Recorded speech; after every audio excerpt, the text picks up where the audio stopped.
Bonjour et bienvenue dans le deuxième épisode de cette série exclusive de balado où on parle de la conciliation travail-famille. Je m'appelle Shanat et je suis honorée d'animer cette discussion, non seulement parce que ça me passionne d'entendre des histoires et des parcours de femmes inspirantes qui changent un petit peu et challengent le statu quo, mais aussi, j'avoue, avec ma casquette de maman. J'ai très hâte à cette discussion et je ne suis pas toute seule. Bonjour Edith, Carolina, bienvenue. Bonjour. Merci. Merci vraiment beaucoup d'être avec nous. Alors, vous allez partager votre parcours, vos histoires et j'ai vraiment hâte qu'on s'en parle davantage. On a déjà eu un premier épisode du balado où on a parlé plus de l'impact financier du congé parental et aujourd'hui, on avait envie d'aborder un tout autre thème qui est pourtant tout aussi important.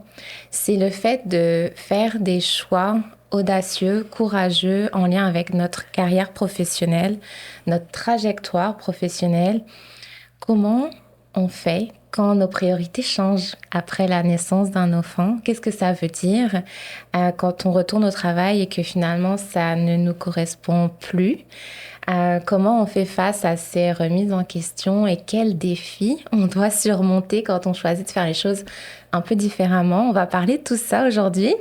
Alors, on a beaucoup de choses à se dire, mais avant de plonger dans le vif du sujet, je vais vous inviter à vous présenter brièvement et aussi à nous dire, dans le fond, quelle est votre histoire en lien avec la conciliation travail-famille. Edith, est-ce que tu veux commencer? Moi, j'ai commencé, dans le fond, quand je suis devenue maman, j'ai changé de pratique. Alors, j'ai débuté une pratique en devenant maman. Et donc, c'est la pratique que je fais aujourd'hui. Je suis gestionnaire en patrimoine privé et je sers des familles. Donc, j'ai choisi de faire ma famille avec des familles. Et ça continue aujourd'hui. Je travaille en équipe à Bocage-Bruno, Groupe Conseil à Desjardins. Wow, donc en fait, le fait de devenir mère, c'est ce qui a été un peu un élément déclencheur pour lancer ta pratique Absolument. et te lancer à ton compte. Donc, complètement redéfinir ta vie professionnelle, ta carrière C'est professionnelle. arrivé à ce moment-là, oui. Wow!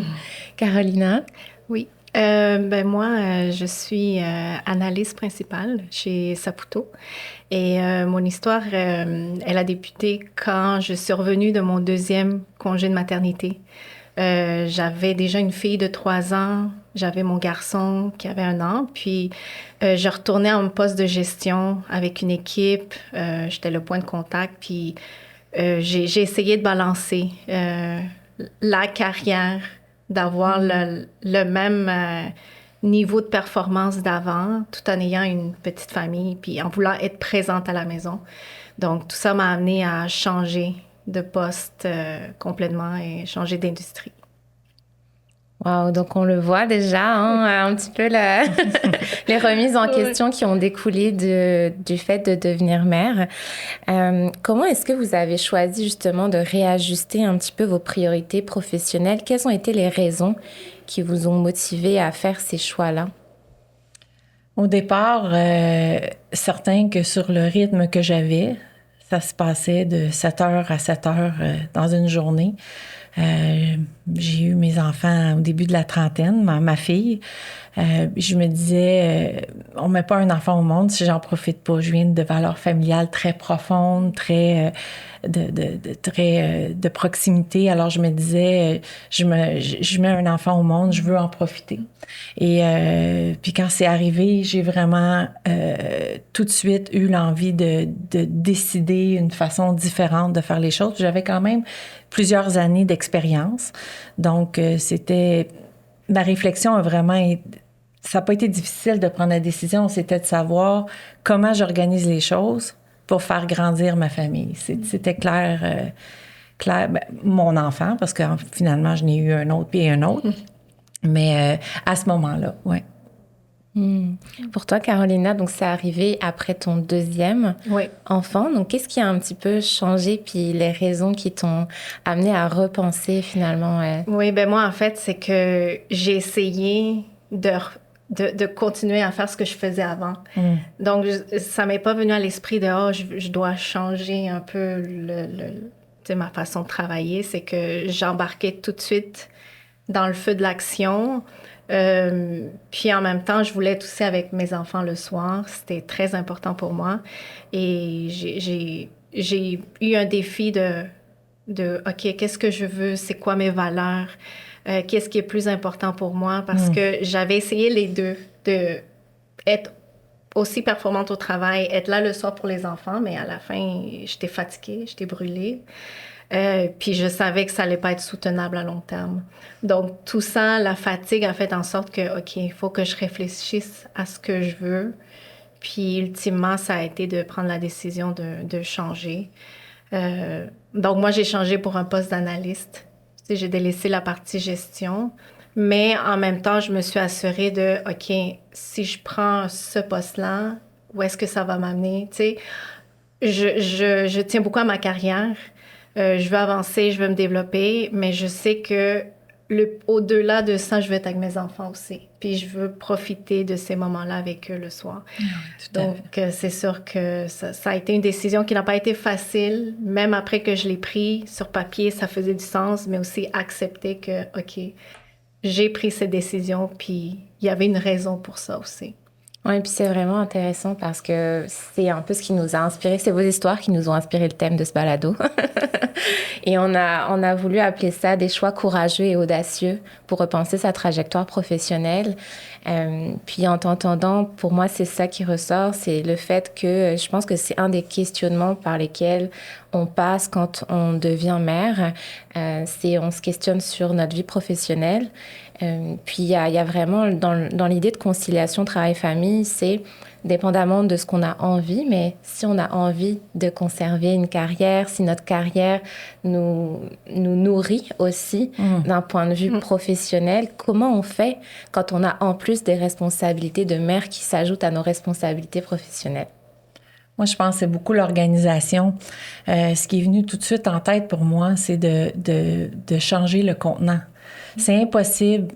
Moi, j'ai pas fait de choix. Alors, j'ai décidé de prendre les deux de front. Et puis, à ce moment-là, il faut redéfinir les contenants. Puis, il faut également changer les attentes. C'est-à-dire que, tout à fait, le temps du 9 à 5, on peut pas cadrer quand on est une maman dans le 9 à 5, parce que c'est vrai que c'est fatigant. C'est un travail de double temps, triple temps. Et puis, quand ils sont petits, c'est quadruple temps parce que il y a la nuit, c'est la biologie, là, c'est comme ça. Alors, il faut changer beaucoup les attentes. Donc, il faut créer des nouveaux contenants. Puis, dans mon cas, moi, j'ai géré les attentes autour de moi. Ça veut dire que je serai peut-être pas là à midi, mais je vais quand même gérer au résultat. C'est-à-dire que peut-être je vais livrer mon travail ou je vais faire mon rapport ou quoi que ce soit à 9 h le soir. Personne n'est au bureau, je suis bien d'accord, mais moi, ça m'adonne bien là parce que peut-être que je vais me reposer avec mon enfant pendant quelques heures dans l'après-midi. Je pense que c'est, quand on parle d'audace, aujourd'hui, avec le recul, je pense que c'est là que je me rends compte.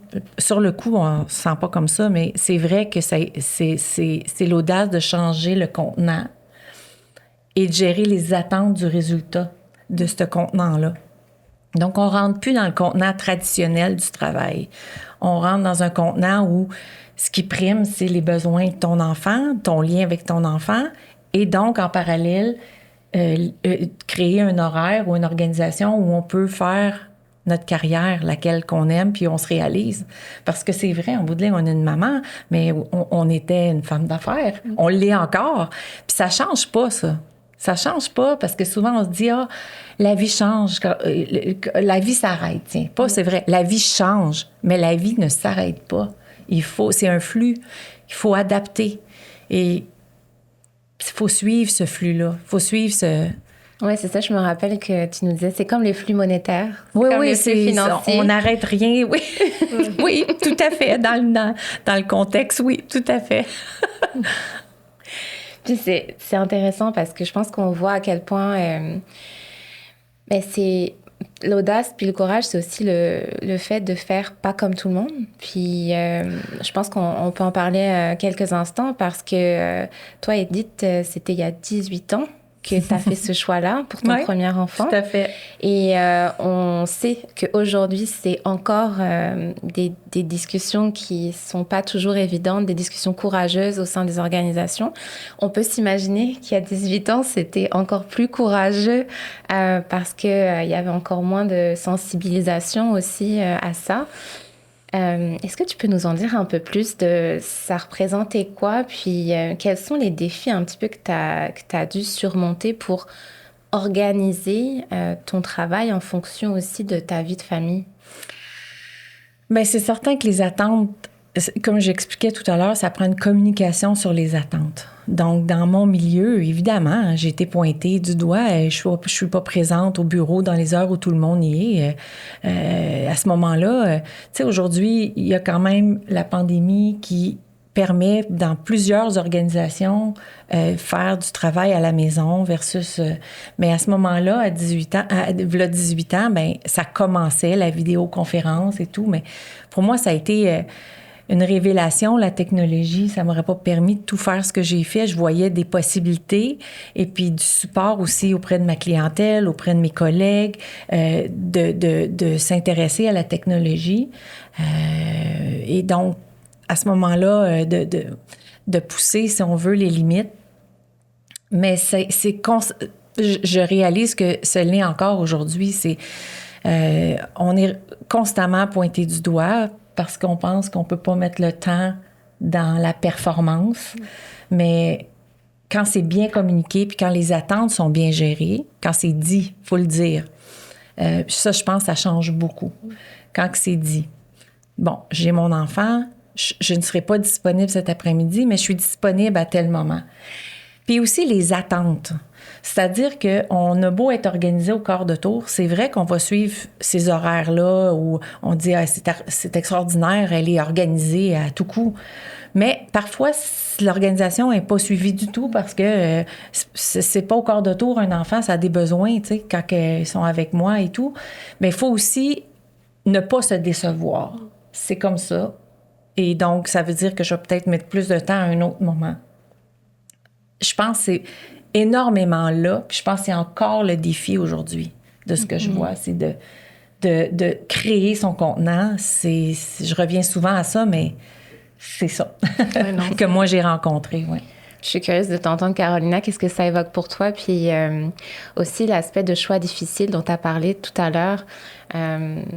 J'étais quand même curieuse de t'entendre un peu plus sur en quoi ça a été un choix difficile, puis comment tu le vis aujourd'hui aussi.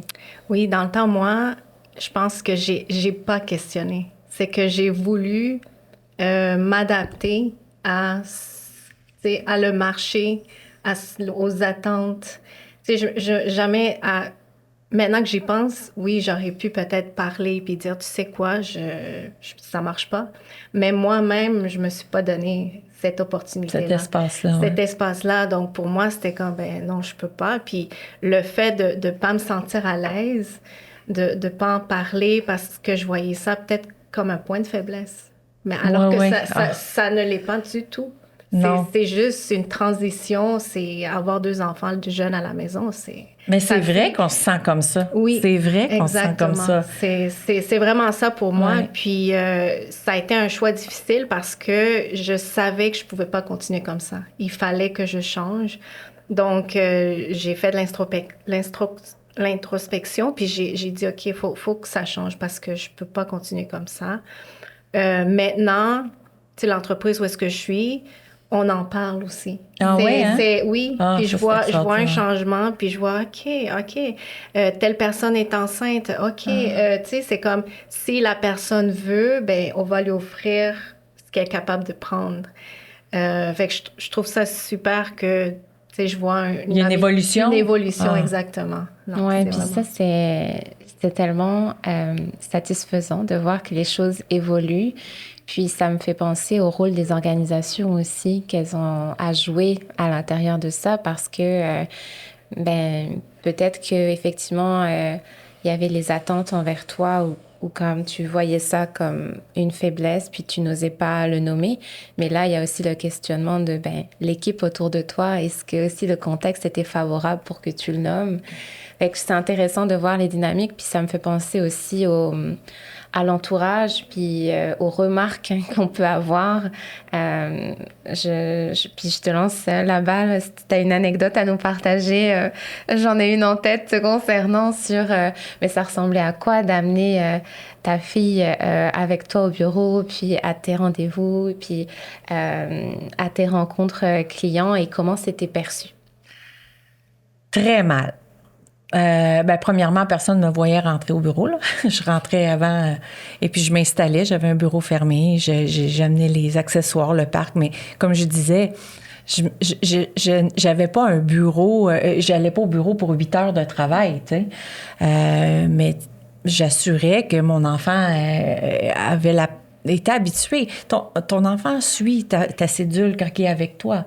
Donc, si on le sépare pas on est tellement en symbiose avec notre enfant, veut pas, elle a ses besoins, mais elle savait qu'elle est avec moi, elle sait qu'elle entend ma voix quand je faisais mon travail et tout. Moi, tous mes clients, ils connaissent mes enfants. Alors, c'était pas un souci, mais le bureau, le contexte du bureau, c'était la crainte que mon enfant pleure. Il pleurait pas, mon enfant, là. Puis s'il pleure, je resterais pas là, mais les bureaux étaient fermés et tout. Mais c'était évidemment que c'était particulier, je veux dire, ça se faisait pas. Mais tout comme toi, j'y pensais pas. On dirait que mon objectif était vraiment d'assurer mon rôle de maman, d'être avec mon enfant. Puis c'était plaisant de le faire. C'est certain que c'est pas un travail de moindre mesure, là, de tout apporter, les mallettes, le parc, la nourriture et tout. Mais tu sais, c'était une belle aventure. Je recommencerais demain matin, là. Et puis bon, évidemment, quand c'est le deuxième, ça arrive moins souvent parce que le rythme est différent, mais ils m'ont tout le temps suivi partout. Puis ils ont appris aussi à comprendre que maman travaille. Donc, des dessins, là, comme tout à l'heure, j'en ai des tonnes et des tonnes, de se divertir ou de s'intéresser aux conversations d'adultes. Les enfants, ils s'intéressent aux échanges où il va y avoir un échange avec le client ou la personne que je rencontre. Qu'est-ce que tu fais? Qu'est-ce que tu dessines? Ça fait partie du développement de l'enfant aussi, tu sais. Donc, ouais. Oui, absolument. Puis c'est intéressant parce que c'est comme s'il n'y a pas, puis c'est de ce dont on parle, je pense, aujourd'hui, s'il n'y a pas une seule façon de vivre sa maternité, il n'y a pas une seule façon de vivre son retour après un congé parental. Il y a une façon qu'on voit le plus souvent, qui devient donc la norme. Et en même temps, si ça ne nous convient pas, mais il y en a d'autres aussi. Tout à fait. Ouais. Tout à fait. Tout à fait. C'est vraiment personnel à comment... Cependant, j'acquiesce le fait qu'on devrait encourager à se faire le choix. Ouais. Ce que je réalise, c'est que peut-être dans ma personnalité, j'ai fait le choix de ma propre conviction. Mais peut-être qu'aujourd'hui, il faut favoriser cet espace-là à le choisir. Puis c'est pas de la faiblesse. C'est tellement un mot important, je trouve. Là. Oui. C'est pas une faiblesse. C'est d'avoir le choix de s'organiser, d'organiser le contenant. Mm-hmm. Ça, je trouve que c'est d'une importance capitale. Oui, puis c'est intéressant parce que souvent, on parle de performance. Puis donc, c'est un peu la faiblesse de ne pas être en mesure de fournir exactement de la même façon les performances attendues avant de devenir maman. Et en même temps, ça me fait penser un peu à ce qu'on s'était dit tantôt sur finalement, c'est le résultat. Alors, le comment... c'est un peu, il peut changer, il peut varier, mais le résultat à la fin, c'est vraiment ce qui va compter le plus, mais c'est d'avoir une souplesse sur le comment on va arriver à ce résultat, parce que finalement, notre environnement a changé, nos priorités ont changé. Puis je suis curieuse un petit peu plus de t'entendre, Carolina, sur l'évolution justement que tu as constatée, toi, au sein de l'organisation dans laquelle tu es présentement. Oui, moi, je veux dire, au tout début, c'était... C'était un peu difficile de dire, OK, j'ai laissé mon poste de gestion, je suis analyste, contributeur individuel. Donc, ça a été un défi d'accepter mon nouveau rôle. Mais après coup, j'ai réalisé que, OK, il y a les opportunités. À la fin, ce que je comprends, c'est que, tu sais, le temps avec les enfants, c'est précieux, ça ne revient pas. Non. Mais les opportunités passent. Puis s'il y en a une que j'ai manquée ou j'ai laissée, il y en a une autre qui va venir. Et puis, j'ai eu des modèles autour de moi qui m'ont fait comprendre ça aussi, de dire c'est correct de décider ce que tu as décidé, en autant que, tu sais, si tu veux continuer ta carrière professionnelle, puis, tu sais, te changer ou développer, tout va bien aller. Donc, l'important, c'est que j'agisse selon mes valeurs. Puis le mot valeur, c'est un mot qui revient depuis tantôt sur finalement ce qui nous guide aussi dans nos choix professionnels. Fait que c'est intéressant juste d'amener ça à quel point, mais parfois le fait de devenir mère, ça replace encore plus les valeurs au cœur de notre trajectoire professionnelle. Donc les deux s'imbriquent complètement. Puis tu parles de modèles autour de toi. J'aimerais ça qu'on passe justement à un peu la thématique du réseau de soutien que ça prend quand on devient mère.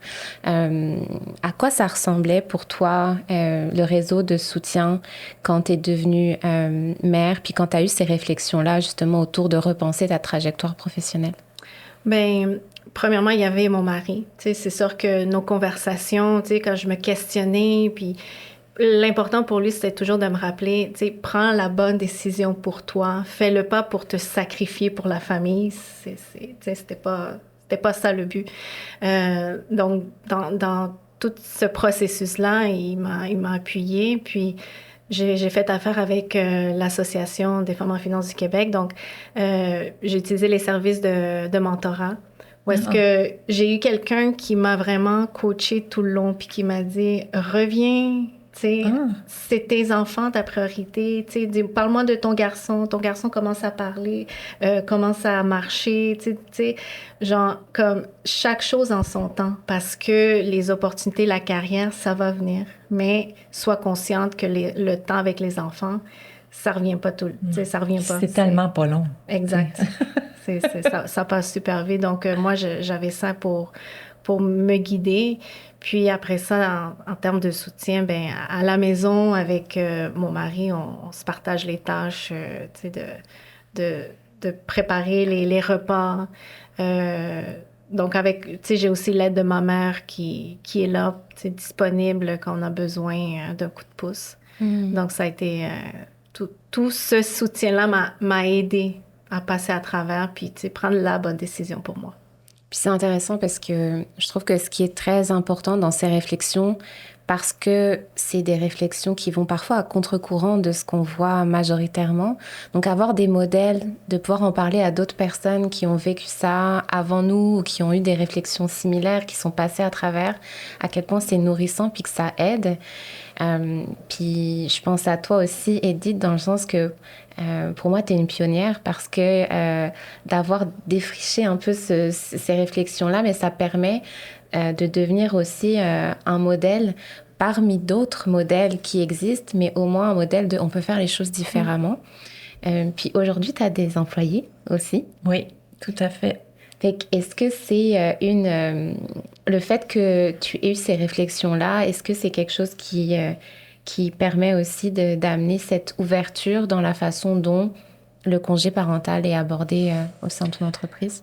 C'est en fait, le choix, comme on disait tout à l'heure, c'est personnel à chacun. Autour de moi, les gens, mon équipe sont au courant. Et lorsqu'ils me voient moi, ils me voient mes enfants, et mon conjoint, ils savent que la famille fait partie de l'équipe. Donc, mes employés connaissent mes enfants. Donc, c'est un tout. Ça fait partie de la vie. C'est pas une question de... Ça fait partie de la vie. Et puis, c'est un choix qui a été fait. C'est un choix que j'ai fait avec mon conjoint. Puis ce choix-là, il est assumé dans le contexte où... Parce qu'il y a des défis dans tout ça, là. Alors, on les vit ensemble, puis on s'ajuste ensemble, puis c'est un tout. C'est juste un tout. C'est vraiment ça. Ça fait partie de la vie. Donc, si on me voit moi, on me voit aussi mes enfants. Et puis, ça crée une chimie. Puis, j'ai pas à justifier parce que je suis pas là, parce que j'ai un enfant qui est malade, tu sais. Et il est malade, mais les gens savent que j'ai soin de mon enfant quand ils étaient plus petits. Là, aujourd'hui, c'est moins fréquent, mais... Puis les gens, quand ils voient ça, ça donne l'impression que c'est correct. Puis c'est ben oui, puis oui, normal de... Pour moi, pour ma vie, dans mon statut à moi, oui, effectivement, c'est normal, ça fait partie de la vie, effectivement. Je ne sais pas comment mes collègues sont toutes jeunes, ils n'ont pas d'enfants, comment ils vont aborder ça, ça sera intéressant, c'est vraiment personnel à chacun. Mais c'est une façon de, comme j'expliquais, faut tourner les choses, c'est-à-dire que c'est pas une horaire de 9 à 5.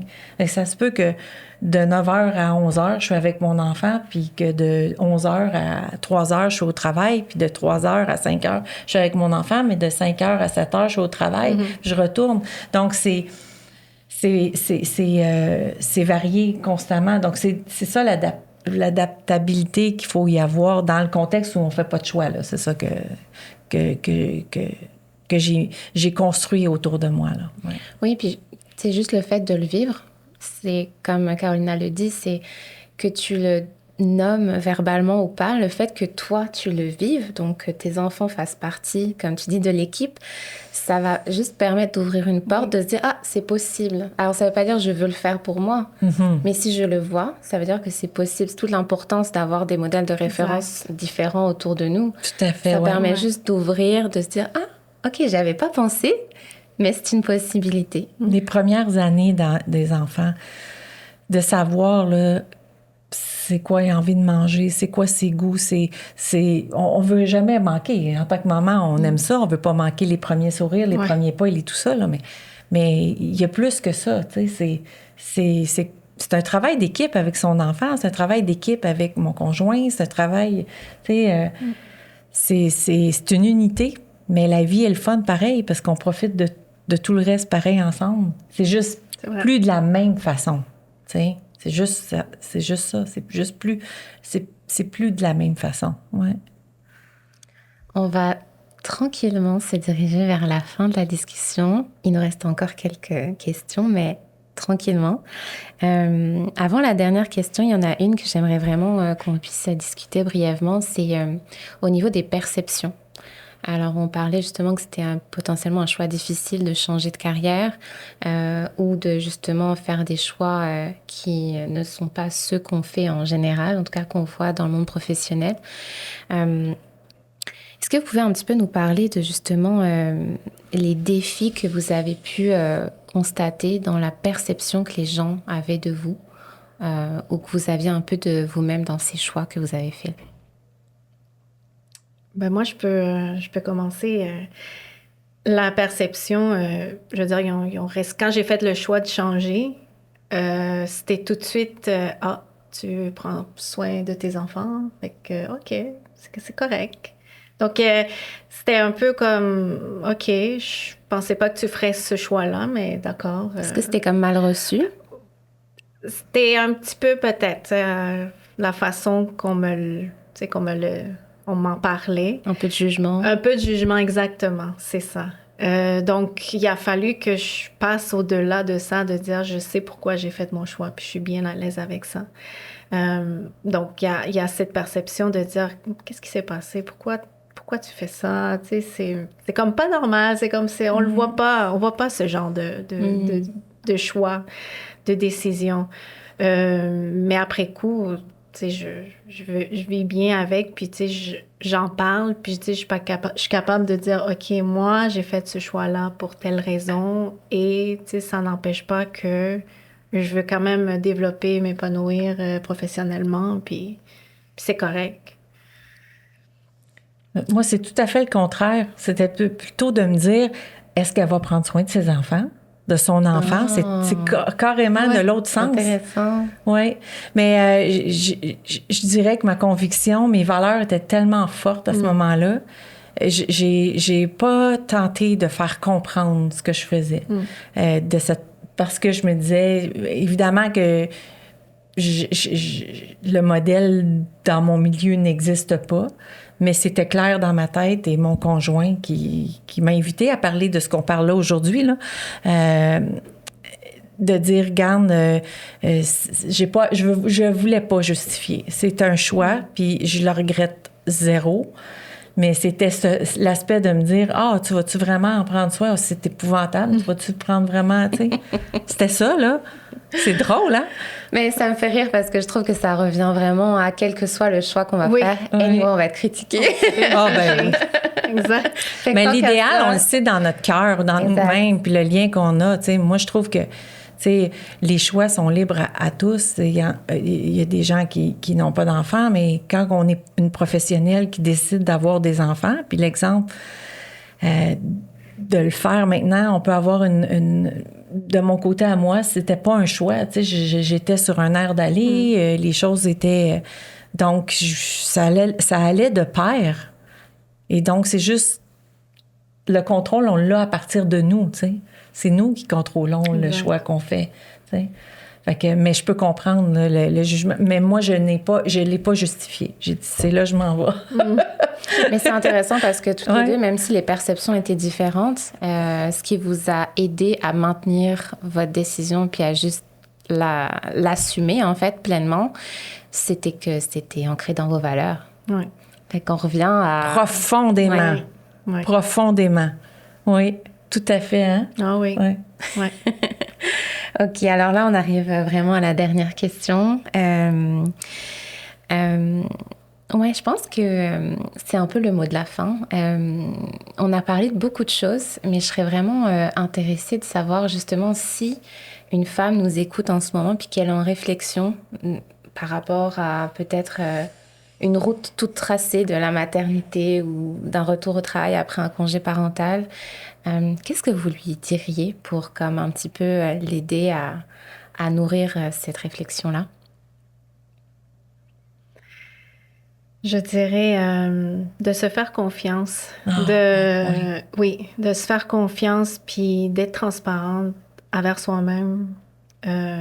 Tout va bien aller. Moi, c'est souvent que ça, on me disait, ça va bien aller. Puis d'en parler. Pour ma part, ce qui m'a beaucoup aidée, c'était ça, c'est que j'ai cherché des modèles, j'ai posé, j'ai voulu prendre la bonne décision pour moi, mais je voulais un peu être guidée, conseillée.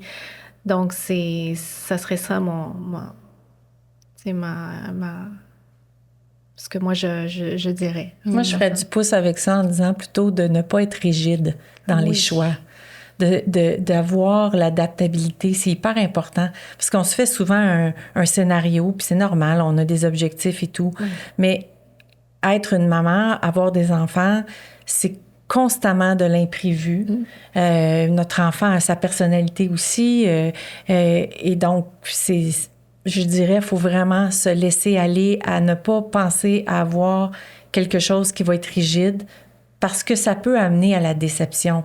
Alors, si on se laisse aller, puis on vit, on se fait confiance, mais que nos attentes ne sont pas de dire « ça va ressembler à ça », je pense que c'est les meilleurs ingrédients, là, vraiment, là, c'est vrai, pour vivre la maternité dans un contexte de carrière. Tout à fait, oui. Merci. Merci vraiment beaucoup à toutes les deux. Merci. C'était des partages super inspirants, très sincères, très nourrissants.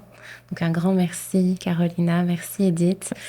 Merci. Il y a beaucoup de choses qu'on a abordées, mais je pense que si je retiens une chose, c'est vraiment à quel point il n'y a pas de chemin tout tracé pour vivre sa parentalité, puis concilier sa carrière professionnelle et ses aspirations familiales. Et vous en êtes la preuve. Et bravo, parce que vos parcours permettent justement d'ouvrir le champ des possibles par rapport à comment est-ce qu'on vit sa maternité et le retour au travail. Donc, merci encore. Merci d'avoir été là. Merci et à très bientôt. À bientôt. À bientôt.